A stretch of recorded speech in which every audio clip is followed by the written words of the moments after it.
안녕하세요 여러분, 한이재미 배정선 선생님입니다. 오늘은 제 64회 토픽2 읽기 문제 풀이 9번째 시간이에요. 32번에서 34번까지 문제 유형 같이 보도록 하겠습니다. 자, 이 문제 유형은 어렵지 않은데요. 지문이 보기 글이 조금 어려워지면서 여러분이 모르는 단어도 많이 나오고 내용도 조금 어려워지고 그래서 조금 어렵게 풀 수 있는 그런 문제가 아닐까 생각을 합니다. 하지만 문제 유형 자체는 어렵지 않아요. 여러분들이 너무나 많이 풀었던 그런 문제입니다. 시작해 볼게요. 네, 32번 문제. 다음을 읽고 내용이 같은 것을 고르십시오. 그렇죠. 내용이 같은 것을 고르는 문제 이건 너무 많이 풀었잖아요. 여기에 있어요, 없어요, 맞아요, 틀려요 보는 문제입니다.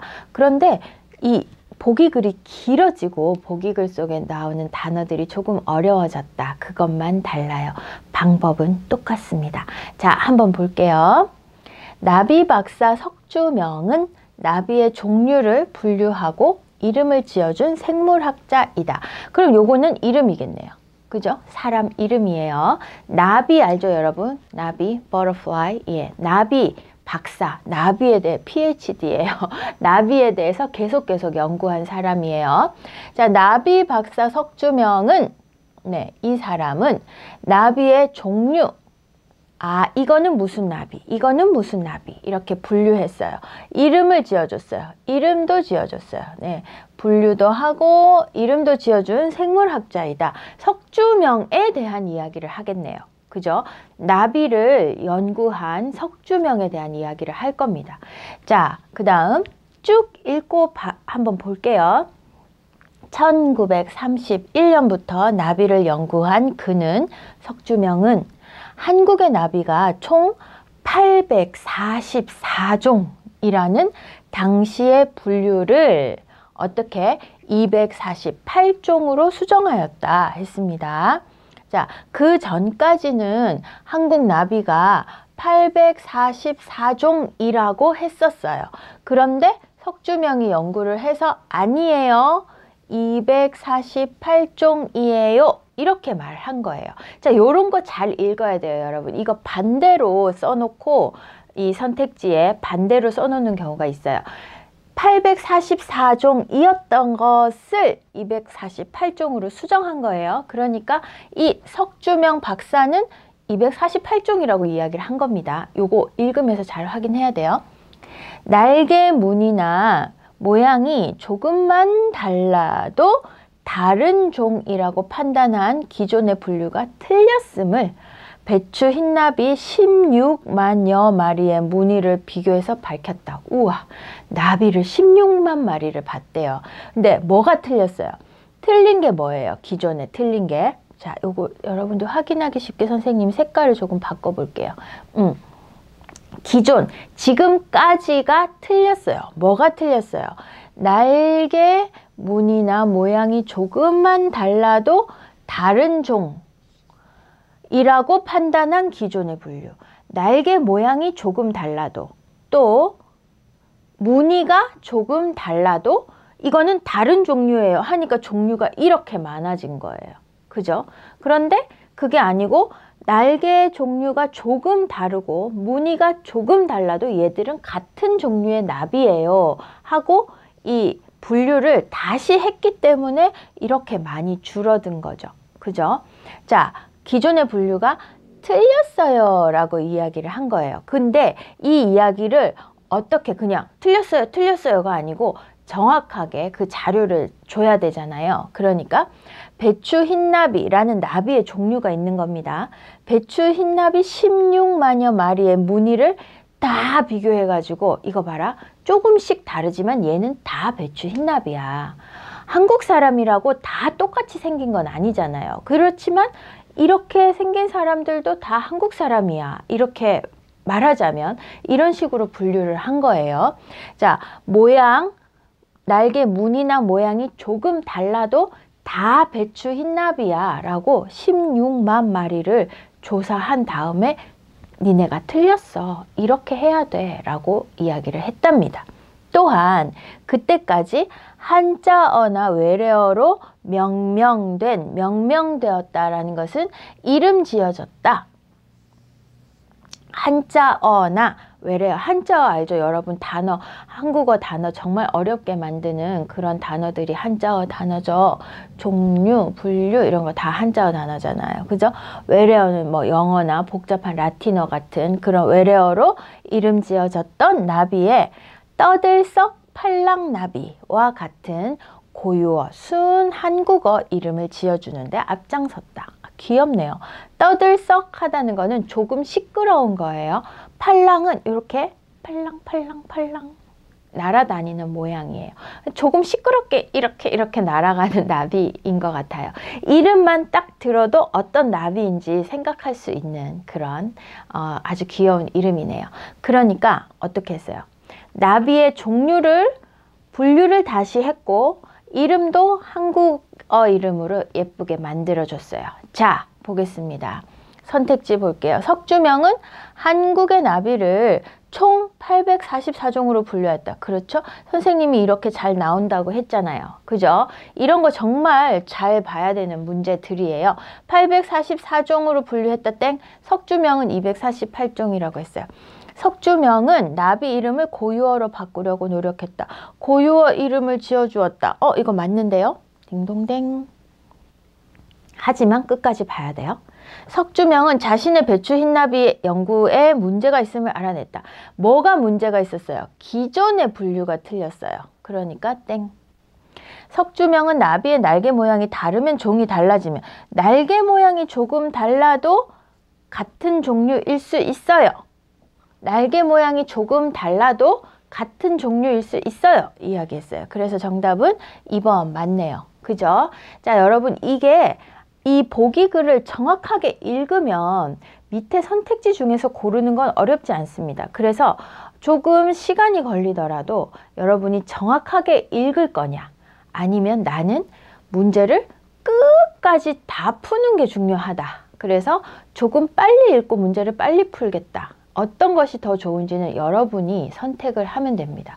나는 50번 끝까지 못 풀겠지만 40번까지만 풀어도 정확하게 정답을 맞히겠다 하는 친구들이 있을 수 있고 나는 이번에는 50번까지 끝까지 문제를 볼 것이다 라고 생각하는 친구들이 있을 수 있는데요. 조금 시간이 걸려도 꼼꼼하게 읽는 거를 더 좋아하는 친구들이라면 40번까지 42번까지 끝까지 못 풀더라도 더 정확하게 푸는 그런 전략을 쓰는 것도 좋습니다. 여러분이 여러분에게 맞는 그런 전략을 찾아내는 것도 굉장히 중요한데요. 그렇게 하려면 어떻게 해야 돼요? 네, 문제를 많이 풀어봐야 그걸 알 수 있어요. 자, 그 다음 볼게요. 저축의 방식. 저축이 뭐죠? 저축? 은행에 돈을 모으는 것, 그게 저축입니다. 저축의 방식을 가로저축과 세로저축으로 나눠 비유하여 설명할 수 있다. 자, 은는 이가 아니면 을을 찾으라고 했는데요. 저축의 방식을 돼 있네요. 요거 중요한 단어예요. 그죠? 방식은 방법하고 비슷하죠. 저축은 은행에 돈을 모으는 거라고 했습니다. 그런데 가로, 세로가 있네요. 여러분 가로가 뭐예요? 가로는 이거예요. 세로는 이거죠. 예. 그래서 옷이 이렇게 돼 있으면 가로무늬. 요렇게 돼 있으면 세로무늬예요. 네. 가로무늬, 세로무늬 이렇게도 얘기를 합니다. 그리고 이게 가로. 여기가 세로. 괜찮아요? 자, 가로 저축과 세로 저축으로 나눌 수가 있대요. 여러분 가로, 세로도 조금 알아두면 좋을 것 같아요. 가로, 세로 단어 알아두시고요. 가로 저축과 세로 저축이 있다. 나눠서 설명할 수 있다. 차량 구입이나 주택 마련과 같이 특정 목적을 위해 한 통장에 집중하여 저축하는 것이 세로저축이다. 자, 여러분 이렇게 가로저축, 세로저축 두 개를 갖고 얘기를 하잖아요. 그렇죠? 이렇게 두 개를 가지고 이야기를 할 때는 하나 이것과 관계 있는 것, 이것과 관계 있는 것을 정확하게 구분해서 읽는 것이 좋습니다. 그러면 아예 읽을 때 여러분 어떻게 하느냐? 나는 가로하고 관계 있는 거는 세모 표시를 할 거야. 세로하고 관계 있는 거는 이 표시를 할 거야. 요렇게 한번 생각을 해봅시다. 자, 그러면 차량 구입 뭐예요? 이거는 세로저축이에요. 세로 네모해야죠. 차량, 차 살 거예요. 집 살 거예요. 특별한 목적이 있어요. 집중해요. 요거는 다 세로저축이에요. 내가 진짜 갖고 싶은 컴퓨터 프로그램이 있어요. 아니면은 진짜 갖고 싶은 프로젝터, 영화 볼 때 그런 거 돈이 좀 많이 모아야 돼요. 돈을 많이 모아야 돼요. 그러면 나는 이 통장에 그 영화 보는 시스템을 갖출 거야. 그럼 거기에다가 돈을 모으는 거죠. 그게 뭐라고요? 세로저축이에요. 세로저축. 여기 세로저축은 또 안 써도 돼요. 왜냐하면 우리 세로는 다 네모로 만들었어요. 자, 반면 하니까 이제 뭐 나오겠어요? 가로 나오겠죠. 가로는 세모 해봅니다. 장기적으로 다양한 목적에 따라 자금을 여러 통장에 분산하여 흩어놓는 거예요. 네, 분산하여 저축하는 것을 가로저축이라고 한다. 자, 요렇게 표시를 해놓으면 여러분 이 단어만 보면 가로인지 세로인지 바로 알 수 있어요. 그죠? 여러분이 선택지를 읽고 이게 가로였나 세로였나 이 글을 다시 읽지 않아도 표만 보면은 다 알 수 있다는 거죠. 단기적으로 빨리 목돈을 만들고 싶다면 세로저축. 세로는 네모예요, 네모. 자, 그러면 단기적. 빨리 목돈을 만들고 싶으면 세로. 은퇴 후의 생활까지 고려한다면 가로저축을 선택하는 것이 좋다. 해서 우리는 가로와 세로를 미리 다 표시를 해놨습니다. 그러면 선택지를 읽을 때 굉장히 편해요. 볼게요. 노후 준비는 세로저축. 노후, 은퇴 후가 노후죠. 세모가 뭐예요? 세모는 가로예요. 세로저축 땡. 맞죠? 세로저축보다 가로저축을 하는 것이 더 좋다. 이런 얘기 어디? 뭐가 더 좋다가 아니에요. 목적에 따라서 다른 거예요. 2번도 땡. 저축의 목적이 다양하다. 세모. 가로. 다양하면 가로. 맞죠? 네, 세모. 동그라미. 가로저축은 단기적 보세요. 단기적. 네모예요, 네모. 네모는 세로저축이죠. 그죠? 단기적인 계획이 있을 때 효율적이다. 아니에요. 그쵸? 예, 요렇게 읽으면서 미리 표시를 다 해놓으면 선택지를 읽을 때 굉장히 편합니다. 여러분 이 방법 꼭 해보세요. 익숙해지면 너무너무 편리한 방법입니다. 자, 가로저축, 세로저축 이런 식으로 두 개를 가지고 이거는 어때요? 저거는 어때요? 이야기할 때 요 방법 정말 좋으니까 꼭 한번 써보세요. 자, 그러면 다음 문제. 책가도는 돼 있으니까 요게 주어죠. 그죠? 책가도가 뭔지 몰라. 뭔지 모르면 어때요? 반드시 설명을 해줍니다. 책가도는 책장과 책을 중심으로 하여 각종 문방구 등을 그린 그림이다. 네, 여기 도 들어가는 건 그림인 게 많아요. 책가도는 그림인데 어떤 그림? 책장하고 책을 중심으로 각종 문방구, 연필, 붓, 또 뭐 있어요? 옛날에 그 벼루, 묵 이런 거를 다 문방구를 그린 그림이 책가도래요. 그러면 이 그림을 왜 그리는지, 어떤 사람들이 그리는지, 어디에 쓰는지 이런 말들이 뒤에 나와야 하는데요. 학문을 중요시하는 왕의 바람과 출세를 이렇게 끊어야 되겠네요. 네. 학문을 중요시하는 왕의 바람, 소원. 학문을 중시하는 왕의 바람. 우리나라가 아주 뛰어난 그런 공부하는 사람이 많이 나오면 좋겠어요. 이런 거. 아니면 아주 훌륭한 학문을 이루면 좋겠어요. 하는 왕의 바람. 그리고 출세를 원하는 양반의 마음. 출세. 나 시험 쳤을 때 옛날에 그 사람들 다 모여가지고 시험 쳤을 때 내가 아주 좋은 성적으로 시험에서 합격해서 아주 좋은 자리에 가서 훌륭한 일을 할 거야. 그런 게 출세잖아요. 그죠?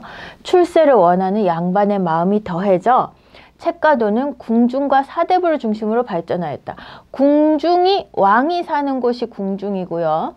그 다음에 양반이 사대부예요. 그러니까 왕하고 양반, 옛날에 조금 공부 많이 하던 그런 사람들, 일하는 사람들 말고요. 그래서 궁중과 사대부를 중심으로 발전하였다. 왜? 매일매일 일하는 농부들은 책 읽고 공부하고 할 시간이 없어요. 그 사람들은 이 책과도 그림하고 별로 관계가 없는 생활을 하게 되는 거예요. 그러니까 왕과 양반, 그래서 궁중과 사대부를 중심으로 발전하였다라고 합니다. 이 그림이요. 19세기에는 상인과 농민 계층으로 확산됐어요. 그 이전에 이런 거 잘 봐야 됩니다. 19세기 시기 보고 나서 그 이전에는 19세기 전에는 왕, 양반, 궁중과 사대부. 근데 19세기에 어디까지? 상인과 농민까지 확산됐어요. 이제 장사하는 사람들, 농사 짓는 사람들도 책가도를 좋아하게 됐어요.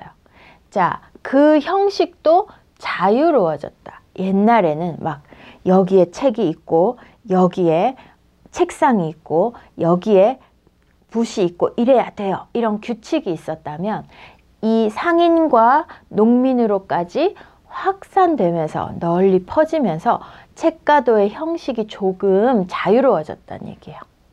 자, 19세기 이런 거 좀 구별을 해 놓을게요. 19세기 상인과 농민 자유롭다. 이렇게 확산되었다라는 것도 뭐 똑같지만 하나 더 표시를 해볼게요. 그림에서 책장 대신 작은 탁자가 활용이 되기도 하고 옛날에는 책장과 책이 있어야 됐어요. 근데 19세기 이후에는 작은 탁자가 활용되기도 하고 일상용품, 책하고 책장 말고 다른 거 또 같이 그려지기도 했다. 자, 여기 지금 19세기 여기를 중심으로 이 앞과 뒤가 또 다른 내용이에요. 그러니까 지금 19세기 이후부터 필요한 단어들을, 관계 있는 단어들을 선생님이 빨간색으로 표시를 했습니다.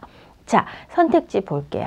왕은 책가도에 대해 부정적인 인식이 강했다? 왕도 책가도 좋아했다고 했는데요. 땡. 점차 다양한 계층에서 책가도를 즐기게 됐다. 이건 맞는데요. 왜?